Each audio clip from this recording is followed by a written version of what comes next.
Hello and welcome to another episode of Emotional Eating Unwrapped. I'm your host, Alana Kessler, and I am so happy to be here with you today on this gorgeous, absolutely stunning spring day. I'm looking out my window, and if you're watching on YouTube, you can actually see me looking out my window to the leaves that are appearing on the trees, which is just such an amazing feeling. There is just such an energy that comes with the change of season, especially from winter to spring. And it's just an energy that I look forward to every single year. And every year around this time, mid April, beginning of May, I always tell my husband that I just want to bottle this time of year into a bottle and save it and just savor it because it's just such a time of possibility, of change, of transformation. And yeah, I just wanted to share that reflection with you before we jump in to today's episode. And today's episode is one that I really am excited to talk about because it veers more a bit on the science side. It veers a little bit more on the biochemistry side, and it veers on the hormone side. A lot of the women that I work with have some sort of question or um, have had some sort of struggle with hormones, whether they know it consciously or not. And one of the reasons for that is because of the hormone cortisol. And that is what we are going to talk about today. And the hormone cortisol in definitely the last like 5-10 years has gotten so much buzz.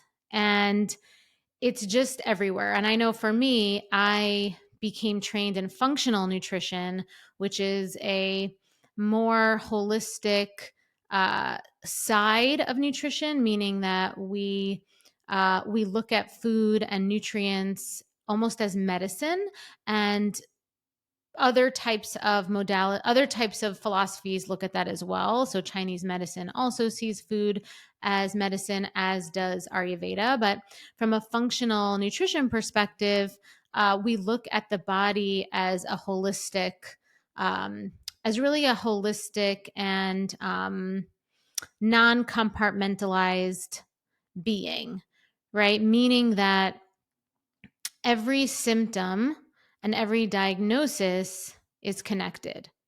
And that can be confusing because in functional nutrition, we almost look at diagnoses as symptoms of an underlying core issue. And essentially, that is how I have built my own practice of nutrition when I work with women, and even the courses and the programs I've created abide by that philosophy that most diagnoses are a symptom of an underlying imbalance in our ecosystem, in our chemistry, in our brain, in our digestion, in our absorption, and all of the different organ functions and all the different hormones and all of the different glands. They all work together to keep us healthy. And therefore, when one thing gets off, uh, a lot of different things, almost like a domino effect, can happen. And depending on your genetics or epigenetics, you will present some sort of symptom diagnosis. And for the purpose of today, we're going to talk about weight gain as a symptom of an underlying issue with hormone imbalance with the hormone cortisol. Okay, so you probably have heard of cortisol in the news. You've probably heard of it on social media. You've probably heard of it as something that's really important and that people have started to pay attention to when it comes to weight gain and when it comes to inflammation. And the reason for that is because cortisol is the primary hormone that is released during stress in order to bring the body back to balance. And the reason why this is relevant and why it's important to understand cortisol is because when cortisol is released to bring the body back to balance from a place of being stressed, when cortisol is released, what happens is that glucose is released into the bloodstream by the liver. Okay. So that is why it is important to understand, because when we release glucose into the bloodstream, we do that so the body can have more energy. This is the intelligence of the body. So the body can have more energy to fight that stress effectively. And what happens when the body releases cortisol is that in order to hyper focus in on giving the body energy to fight that stress that it's feeling, it shuts down what it considers to be non-essential organ functions, bodily functions, which includes digestion. It can include menstruation. It can include thyroid function, right? So essentially what happens is that from a macro level, right, from like the bigger picture, imagine if cortisol is being released chronically, meaning that it's released like 24/7. Okay, imagine that. So if it's released 24/7 and organ functions like digestion and, our sex hormones and menstruation are, kind of get shut down a bit, that will impact our metabolism and that will impact our weight. Okay. So for these reasons, regulating the release of cortisol is one of the biggest keys to weight loss and overall happiness, because we need cortisol for our day-to-day functions. Okay. We need cortisol for our day-to-day functions. Unlike adrenaline, which is released in traumatic or like survival situations, cortisol is actually naturally released during the day for our day-to-day activities. And when it's in homeostasis, meaning when our body's in balance, it follows a natural arc. Whereas cortisol is released more naturally in the morning time when we're more active and we're using our brains. And the way the body processes just our regular daily activity, the body processes that as stress. Not stress how we think of stress, where it's like I'm stressed out, but it's stress meaning that it's being taxed to do the day-to-day activities. And so cortisol is programmed to be released earlier in the day, and then it is supposed to lower at night when we're winding down. That's just the natural release of cortisol. That's how our body's programmed to release cortisol. Okay, so if you think almost about like a medication, how it has like a release time and then it has a downtime. Cortisol is, when the body's in homeostasis, is programmed in a similar kind of way. The problem occurs when we don't actually allow ourselves to relax into that natural rhythm, and we're constantly in the stress mode. We're constantly in that mode of doing. What happens is that we're pinging our glands, and cortisol is released right above the kidneys from the adrenal glands. Okay, that's where cortisol is released from. And so you might have heard the term adrenal fatigue. This is kind of where that comes from. And so when we're pinging our glands, like, 20 hours out of the day, 18 hours out of the day, that's a problem, right? And we're pinging our glands. It's not because we're in a traumatic situation or we're in like a high a high risk situation with adrenaline. It's because we're overthinking, we're overdoing, we're micromanaging, we're overfunctioning. And the thing is, and the problem is that the body doesn't discriminate between stress when it comes to cortisol. So the body doesn't know that you're not like really under stress from like a safety perspective. But the truth is that you are under stress from a homeostasis perspective. And so overthinking, overdoing, prolonged hyperfocus or hypervigilance can actually lead to the metabolic and hormonal issues that come from the chronic release of cortisol. Right? The metabolic issues, the adrenal fatigue, the hypothyroid, the thyroid issues, the metabolic syndrome, the insulin resistance, right? All that. This is all like a cycle. When you have that, the body will become inflamed and the body will have a difficult time releasing weight. And so why this is relevant for us, why this is relevant for me when I guide and coach women in my programs and courses with overcoming emotional eating and weight loss is because guilt, shame, anxiety about your food choices, hyper focusing on macro plans, right? Constantly just like doing math and overthinking and having your brain just constantly be thinking about meal prep, or like just your brain is focusing on logistics of weight loss or of earning calories through exercise, keeping that balance sheet going with yourself, incessant self-judgment, right? Constantly, your brain is constantly just on. These are all stresses on the body.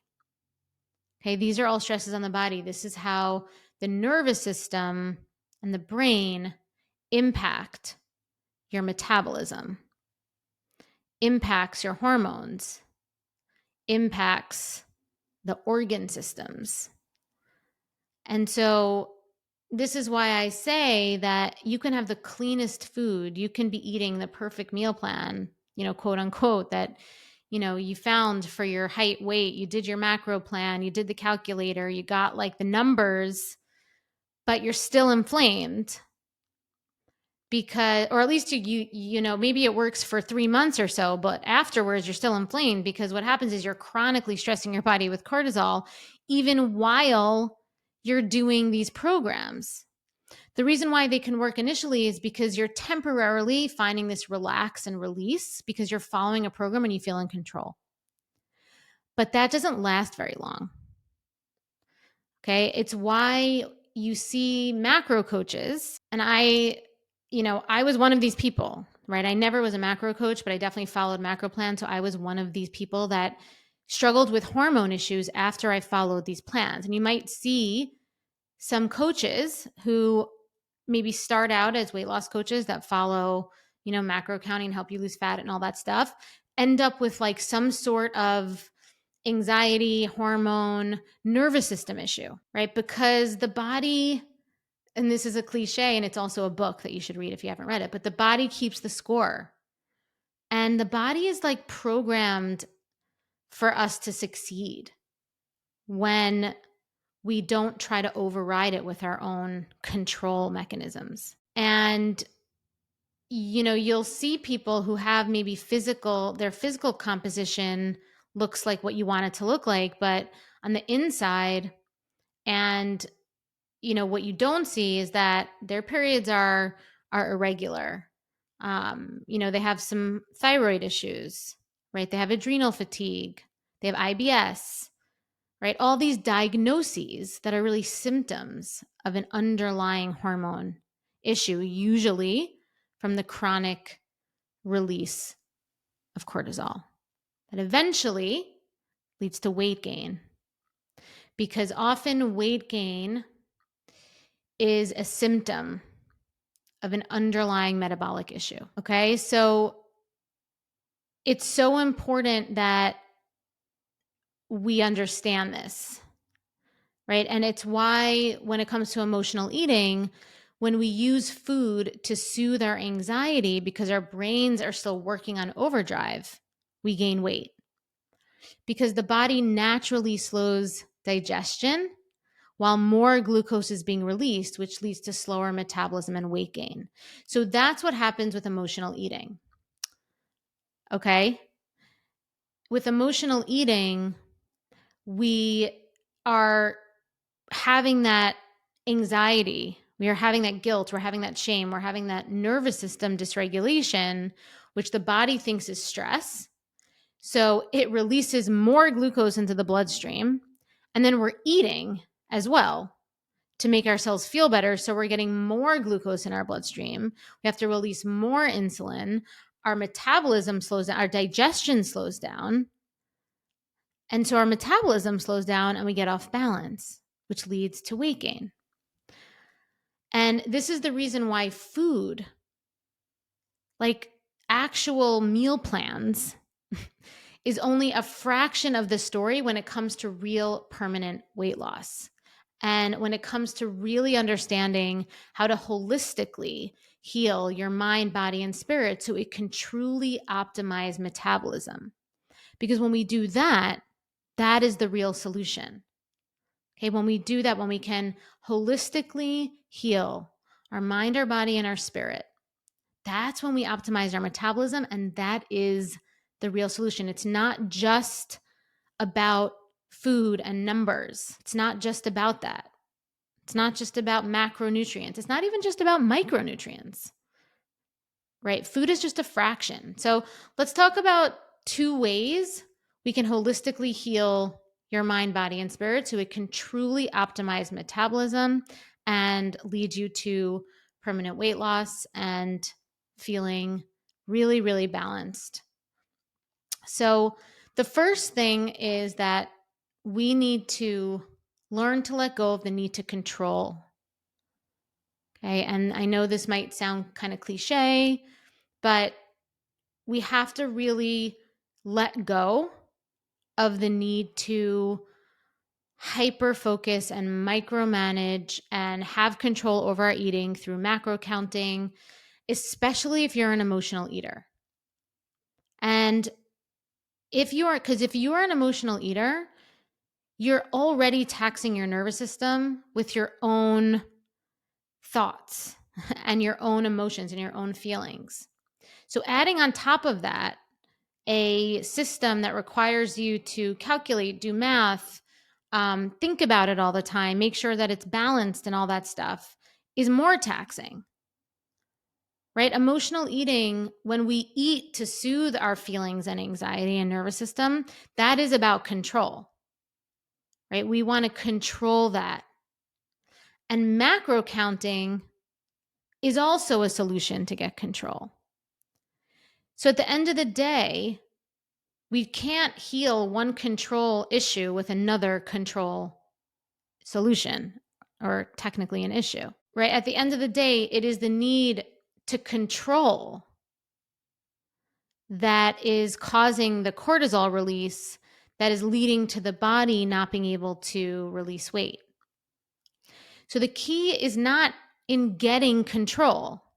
It's learning how to feel safe, secure, and empowered in not having control, right? It's how do we feel safe, secure, and actually empowered, which means that we have that inner sense, that intuition, that inner sense of control without needing to have something that we're controlling externally. Okay. The second way is to curate your energetic space. Okay. And so this is huge. This is a huge one because, as you know, I think in my philosophy, I believe and I think metabolism isn't just what you digest from food, it's how you digest and metabolize and absorb your environment. So curating your energetic space is one of the most significant, important things that you can do to holistically heal your mind, body, and spirit. You want to make sure your relationships, habits, and activities aren't making your brain ping like an antenna 24/7. Right? You want to make sure that your relationships are relaxing to your nervous system. You want to make sure that your habits and activities aren't stretching you too thin and taxing on your body.